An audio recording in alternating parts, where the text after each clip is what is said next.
Praise the lord. ఈరోజు మనం దేవుని వాక్యంలో ఉండే కొన్ని నిమిషాలు ధ్యానించుకుందాం. చూడండి, మనం చాలా సందర్భాల్లో మనల్ని ఎవరైనా ఏమనంటే తొందరగా రివర్స్ అయిపోతాం. అట్లా రివర్స్ అవ్వకూడదు. ఎందుకంటే దేవుడు ఉన్నాడు, చూస్తున్నాడు, నాకు తోడు నీడగా ఉన్నాడు అనుకునేవాడు తొందరగా రియాక్ట్ అవ్వడు.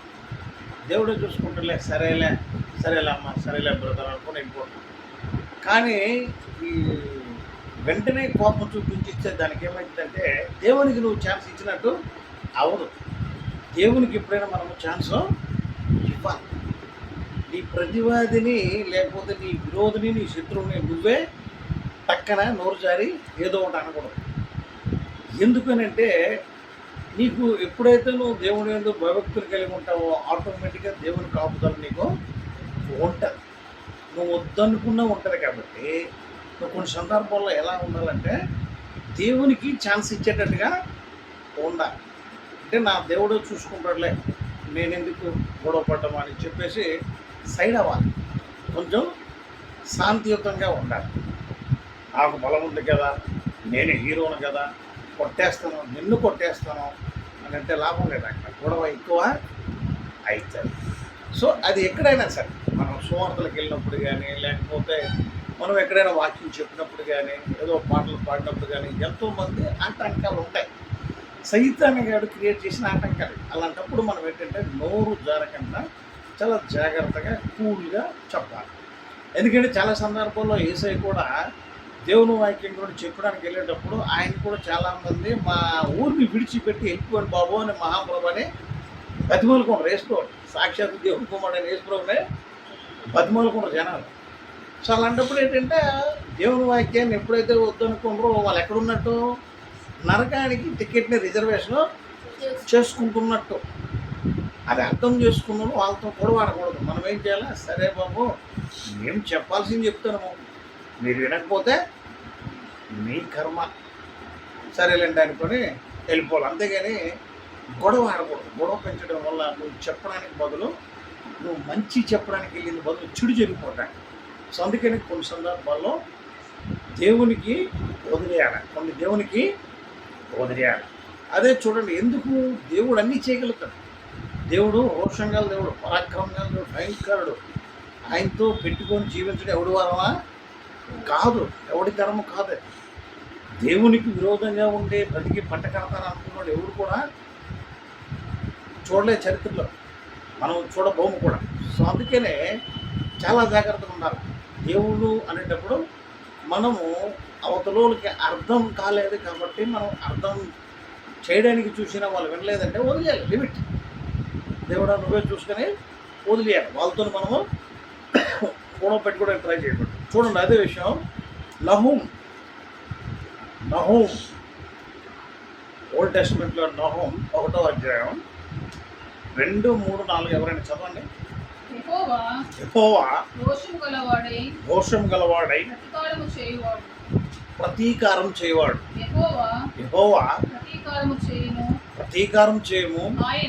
ఆయన మహోగ్రత గలవాడు. యెహోవా తన శత్రువులకు ప్రతీకారం చేయను. తనకు విరోధులైన వారి మీద కోపముంచుకొనును. యెహోవా దీర్ఘశాంతుడు, మహాబలము గలవాడు. ఆయన దోషులను నిర్దోషులుగా ఆడు. ఒక్క నిమిషం చూసారా, దేవుని పవర్ ఏంటో తెలిసిందా? యెహోవా మహాబలం గలవాడు. ఇంతింత బలం గలవాడు అంటే కాదు, భూమిని ఆకాశాన్ని ఆయన ఖాళీ నోటి మాటలతో క్రియేట్ చేసిన మహాశక్తిమంతుడు ఆయన. ఆయన తోడుంటుండగా నువ్వెందుకు భయపడతావు, నువ్వేం చేస్తావు, నువ్వు వెళ్ళిపోయి ఏం సాధిస్తావు అక్కడ. కానీ దేవునికి మనం భయపడడం అనేది అలవాటు చేసుకోవాలి. ఒకవేళ ఎవరైనా దేవునికి వ్యతిరేకంగా మాట్లాడితే దేవా వీళ్ళని మార్పు చేయండి, మీరు నిజమైన దేవుడిని తెలుసుకునేట్లు దీనికి కన్నులు తెరవండి అని మనం ప్రార్థన చేయాలి. అంతేగాని వాళ్ళని కూడా మనం శపించకూడదు. సో అట్లా మన దేవుని శక్తిని రుచి చూసినప్పుడు నీ శక్తిని చూపించుకోవడానికి ఏముండదు, నా శక్తిని ప్రదర్శించడానికి ఏముండదు. సో అందుకని ఆయన మహా రోషం కలిగిన దేవుడు, అంత సామాజిక కాస్తున్నా యేసు ప్రభు వారు ఆయన తండ్రి చిత్తాన్ని ఇక్కడ చెప్పడానికే వచ్చాడు. నువ్వు వింటావా బాగుపడ్డావు, నరకం నుండి తప్పింపడతావు. వినలేదా అది నీ కర్మ. చెప్పాల్సింది మనము చెప్తున్నాము. లోకమే శాశ్వతం నమ్ముకున్నాడు, నమ్ముకొని సుఖపడినోడు చరిత్రలో లేదు. లోకము అశాశ్వతము, అది అర్థం చేసుకోవాలి. లోకము అశాశ్వతము. దేవుడు ఇచ్చిన 60 సంవత్సరాల్లోనూ 70 సంవత్సరాలు నువ్వు ఎక్కువ ఏదో ఉద్ధరించేద్దామనుకో బయలుదేరితే మరి ఆ దేవుడిని ఎంతమందిని క్రియేట్ చేసి దేవుడు ఎంత బలవంతుడు, ఎంత శక్తివంతుడు, ఎంత పరాక్రమవంతుడు. అందుకని ఆయనతో మనం ఎక్కువ మాట్లాడకూడదు. ఆయన ప్రసన్నం చేసుకోవడానికే చూడాలి తప్పించి ఆయనతో విరోధంగా ఉండడానికి మాత్రం పెట్టుకోకూడదు. విరోధంగా ఉంటే బ్రతికి బట్ట కట్టినోడు ఎవడు కూడా లేడు. బైబిల్ అంతా ఎదిగిన ఎవడు లేడా. అందుకనే మనం ఏం చేయాలంటే మన శత్రువులతో కూడా మనం అది దేవునికే చెప్పుకోవాలి. మన శత్రువుల గురించి కూడా దేవునికే చెప్పుకోవాలి.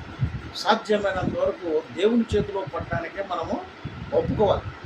దేవుని చేతిలో పడితే మనకు అన్ని మేలులే జరుగుతాయి. అర్థం చేసుకోవాలి. బైబిల్ చదివినప్పుడు కూడా వాక్యం చెప్పినప్పుడు బాగా వినాలి. దాని ప్రకారం మనము ఇంకా ఇంటికి వెళ్ళిన తర్వాత 2-3 సార్లు చదువుకుంటూ ఉండాలి. బైబిల్ చదివితేనే ఆటోమేటిక్గా అర్థమవుతుంది. అంత శక్తి కలిగిన దేవుడు మన పక్షంగా ఉండగా మనము భయపడాల్సిన అవసరము లేదు. సో ఆయన విరోధుల్ని ఎట్లా అనగా అణిచేయాలో ఆయనకు బాగా తెలుసు. ఆయన మహా రాజకీయ నాయకుడు. ఇలాగలాగా భూమి మీద ఇన్ని దేశాలు ఉన్నాయి, ఇన్ని రాష్ట్రాలు ఉన్నాయి, ఇన్ని జిల్లాలు ఉన్నాయి, ఇన్ని మండలాలు ఉన్నాయి, ఇన్ని విలేజ్లు ఉన్నాయి, ఇంతమంది జనసమూహం ఉన్నారంటే దానికి కారణం దేవుడు. ఆయన ఎంతమందిని ఎన్ని విధాలుగా రాజకీయంగా నడిపిస్తున్నాడో, ఇంతమంది జనాలకు భోజనాలు పెడుతున్నాడు, ఎంతమంది జనాలకు నీళ్ళు ఇస్తున్నాడు, ఇంతమంది జనాలకు ఏది కావాలంటే అదే ఇస్తున్నాడు. మరి ఆయన పవరఫుల్ ఏంటి మనం ఎక్కడ చూస్తాము? మనం చూడటానికి మనకి ఇచ్చిన టైం సరిపోతా? ఈ 80-60 సంవత్సరాలు సరిపోతాయి దేవుని శక్తిని చూడటానికి? సరిపోదు. కనుక మనం చాలా చిన్న ఆయన చేసిన సృష్టి అంతా చూసుకుంటే ఆ సృష్టిలో మనం ఒక రేణువ. ఆ రేణువకి ఎగిరిగిరి మాట్లాడుతానంటే చూస్తున్న దేవుడు ఊరుకుంటా పిన్ను ఇలా గుచ్చుతాడు. అప్పుడు బెలూన్లో ఉన్న గాలంతా కనబడదు బెలూన్. సో అట్లా ఉండకూడదు. మనం దేవుని కోపాన్ని రుచి చూడడానికి ట్రై చేయకూడదు. దేవుని కోపాన్ని అది నేనైనా నువ్వైనా ఎవరైనా భూమి ఎవరైనా సరే దేవుని కోపాన్ని రుచి చూడడానికి ట్రై చేయకూడదు. దేవుని ప్రసన్నతను పొందుకోవడానికే మనం ట్రై చేయాలి. ఎంతసేపు మనం భూమి మీద ఉన్నంతకాలం దేవునికి విరోధంగా ఉండడానికి మాత్రం ట్రై చేయకూడదు. అదే నా హోమ్లో చూడండి ఒకసారి 5, 6, 7 చదవండి ఒకసారి ఎవరైనా. ఆయనకు భయపడి పర్వతములు కంపిస్తాయంట. ఆయన శక్తి ఎలాంటిది?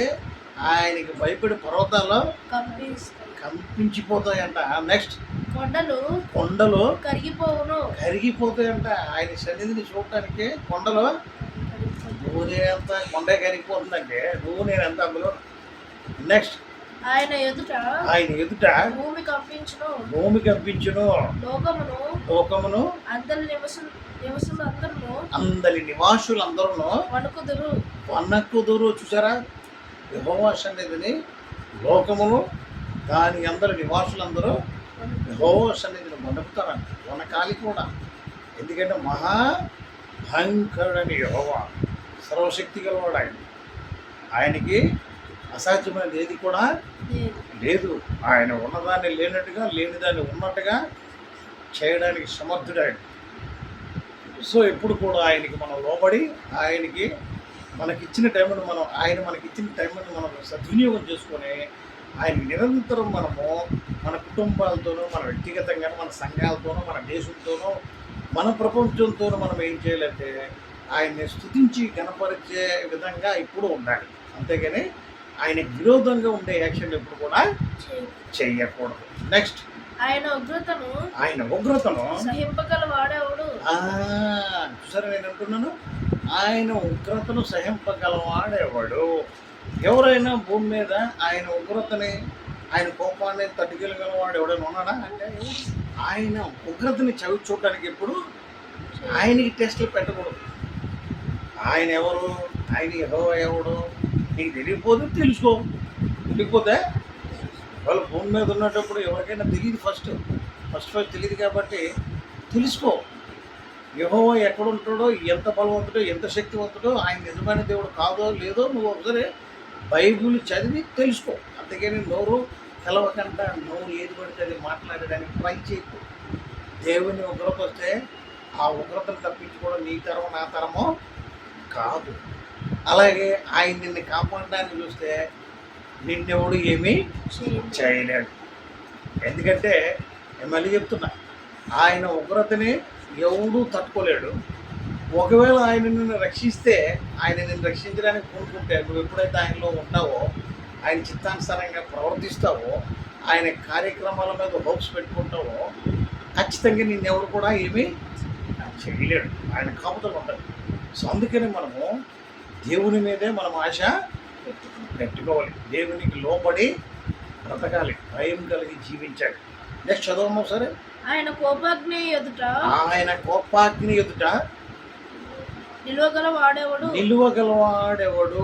ఆయన కోపాగ్ని ఎదుటంటే ఎవరు కూడా నిలబడలేమన్న. లేవు మనుషులు.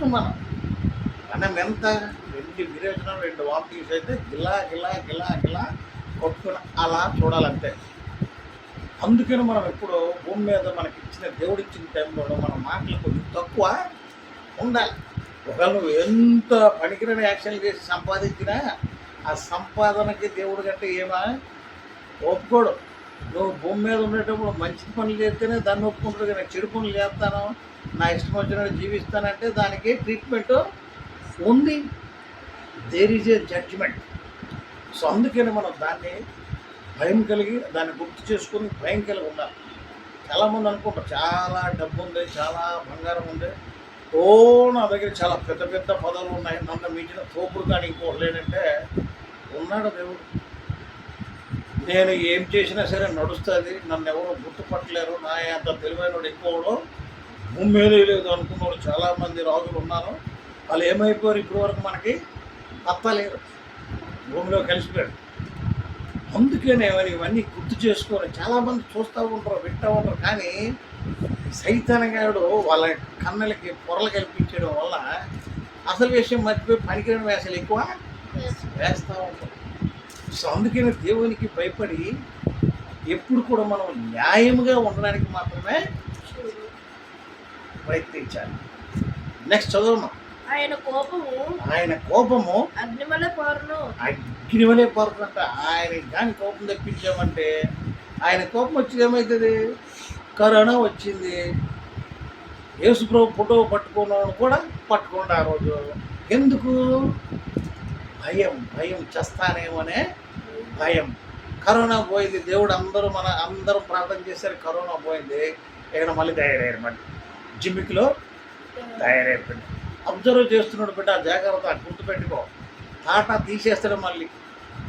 యేసుప్రభు నువ్వు ఒప్పుకున్నా ఒప్పుకోకపోయినా యేసయ్యే నిజమైన దేవుడు, యేసే నిజమైన దేవుడు. ఆయన తప్ప ఇంకోడెవడు లేడు అసలు. ఒకవేళ నువ్వు తెలుసుకోకపోతే తెలుసుకోవడం తప్పులేదు, కానీ వితండవాదాలు చేయకూడదు. కొంతమంది బ్రతుకు తిరుగు కోసం ఏం చేశారంటే పనికిరాని వేషాలే వేయడం మొదలెట్టాడు. ఈ వేషాలన్నీ వేసిన వాళ్ళకే భలే యాక్షన్ ఉంటుంది పైన. అందుకని అది గుర్తుపెట్టుకుని చాలా జాగ్రత్తగా ఉండడానికి ట్రై చేయండి. ఎందుకంటే దేవుడే మనిషే. ఇక్కడ నువ్వేదో ఎవడో చూస్తాడు అనుకొని 4 సపోర్టర్స్ వస్తాడు అనుకొని గట్టిగా మాట్లాడితే ఆ తర్వాత నీ పని చాలా డేంజర్ ఉంటుంది. అక్కడ ఎవడు ఉండడు, అక్కడ నీకు ఎవడు సపోర్టు ఉండదు. కనుక మనం ఏం చేయాలంటే దేవునికి వ్యతిరేకంగా మాట్లాడడానికి మనల్ని మనం కొంచెం కంట్రోల్లో పెట్టుకోవాలి. ఒక తెలుసుకో తప్పులేదు. భూమి మీద మనం బతికేదంతా, నేను బతికేదంతా ఆ బతుకులోనే ఇంత సృష్టిని క్రియేట్ చేసిన దేవుడు లేడంటాడు ఒకడు. దేవుడు అసలు లేడు అంటాడు ఇంకోడు. ఎవడు చెప్పాడరా నీకు దేవుడు లేడని? దేవుడు ఉన్నాడు కాబట్టి నువ్వు నేను అందరం ఉన్నాం. దేవుడు ఉన్నాడు కాబట్టి ప్రాణి జీవకోటి అనేది బ్రతుకుతూ ఉంటే ఏ టైంకి ఏది కావాలో అది తింటుందంటే ఆ ఇచ్చినోడు కూడా ఆయన ఉన్నాడు.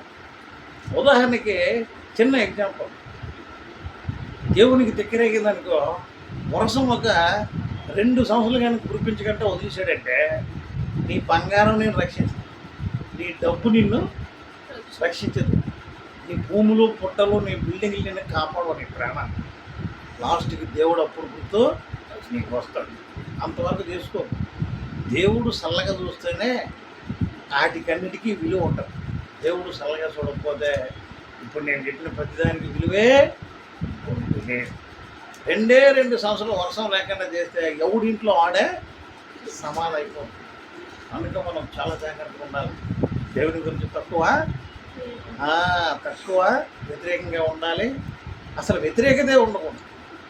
దేవుని గురిని స్తుతించడం అలవాటు చేసుకోవాలి, మహింపరచడం అలవాటు చేసుకోవాలి, తెలియకపోతే తెలుసుకోవడం అలవాటు చేసుకోవాలి. నెక్స్ట్ చూడడం ఒకసారి, ఆయన కొండలను కొట్టగా అవి బద్దలవుతాయంట. చూసారా, మన దేవుడు యెహోవా దేవుడు ఎలాంటి వాడు అంటే ఆయన కొండలను కొట్టగా బద్దలైపోతాయంట.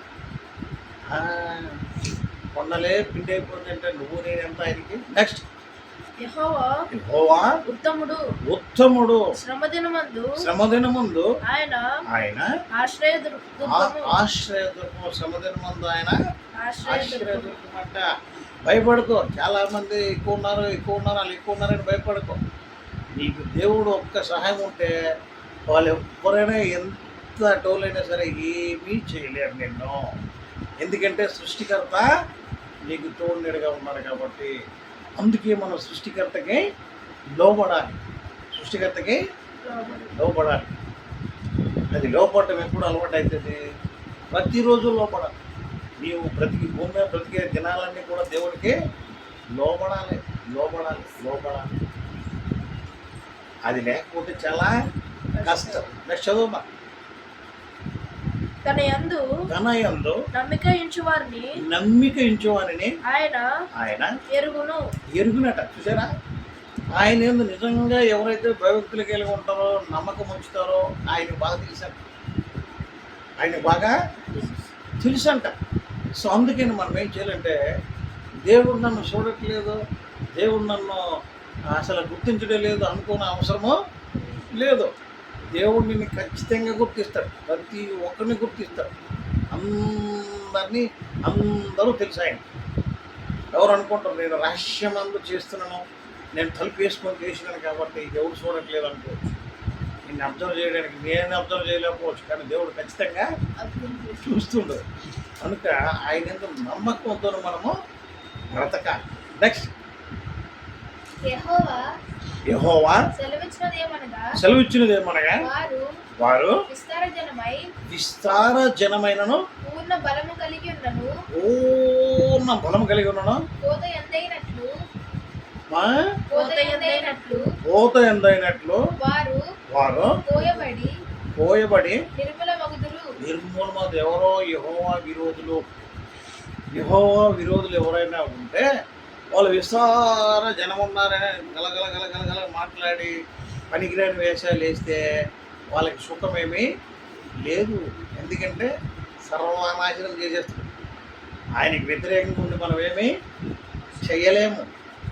ఆయన భూమి మీద ఎవడైనా సరే, నువ్వు కాదు నేను కాదు, ఈ దేశమోడే కాదు, ఏ దేశమోడైనా సరే దేవుని చిత్తానికి వ్యతిరేకంగా ఉంటే ఆయన ఖచ్చితంగా సర్వనాశనం చేసేస్తుంది దేవుడు. నెక్స్ట్, నేను నిన్ను బాధపరిచితినే, నేను నిన్ను బాధ పెట్టను. ఇది ఎవరి గురించి? దేవుని భయభక్తులు గలవాడికి. ఎప్పుడైతే నువ్వు మనుషులతోని న్యాయంగా ఉండడం మొదలెడతావో, ఒకవేళ దేవుడు నిన్ను గుర్తించడంటే ఖచ్చితంగా నువ్వు అభివృద్ధి పదంలోకి వెళ్తావు. నీకు ఎప్పుడు మంచే చేస్తాడు. నీ శ్రమని చూస్తాడు, నీ దుఃఖాన్ని చూస్తాడు, నీ ఏడుపుని చూస్తాడు, నీ అంగలార్పుని నాట్యంగా చేస్తాడు. అంత గొప్ప దేవుడు ఉంటుంటే ఎందుకు భయపడతాం? చిన్న దానికి భయపడతారు. ఎవరంటే దేవుని వాక్యం స్థిరంగా దేవుని వాక్యం అనే పునాదులో లేనులు మాత్రమే ప్రతిదానికి కలబడిపోతూ భయపడిపోతూ ఉంటారు. అలా భయం ఎందుకు వచ్చిందంటే దేవుని వాక్యము లేనందువల్ల.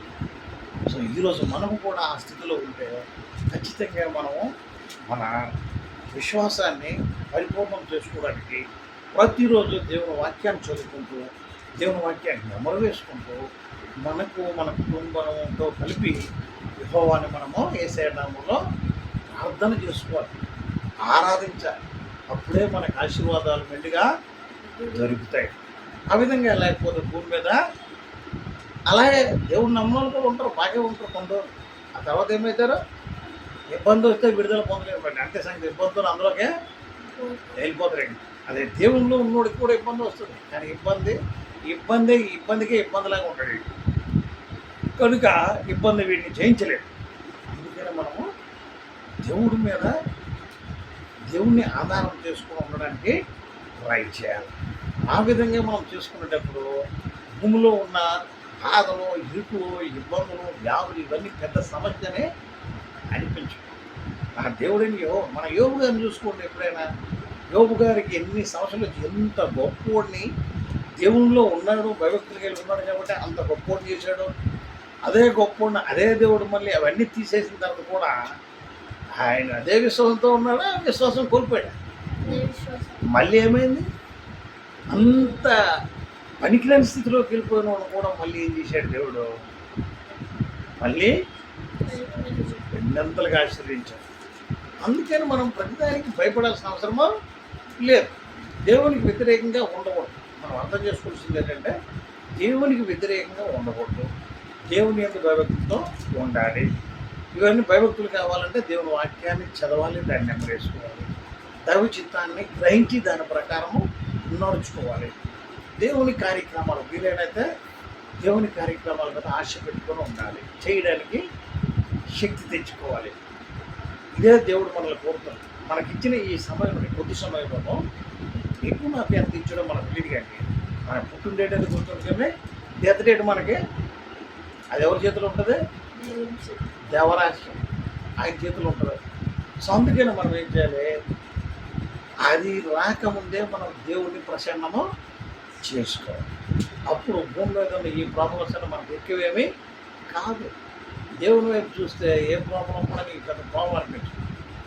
దేవునితో చూడాలి, దేవునితో చూడు, దేవుణ్ణి తెలుసుకో. వాళ్ళ నీకు తెలియదా దేవుడు? తెలుసుకో, ఈరోజే తెలుసుకో. ఇదే అనుకూల సమయం, ఇదే రక్షణ దినం. రేపు వాయిదాలు వేయకు. నీ జీవితం ఎప్పుడు అయిపోతుందో ఎవడు తెలియదు కాబట్టి ఖచ్చితంగా భూమి మీద ఎవరి సమయం ఎప్పుడు అయిపోతుందో తెలియదు. అందాక నువ్వు ఏం చేయాలంటే నీకు ఇచ్చిన టైంలో దేవుణ్ణి ప్రసన్నత చేసుకొని బ్రతకడం అనేది అలవాటు చేసుకోవాలి. అటు విధమైన దేవుని భయభక్తులు యెహోవా దేవుడు యేసయ్య నామములో నిరంతరం మనకు అనుగ్రహించుగాక. ఆమేన్, ఆమేన్, ఆమేన్, ఆమేన్.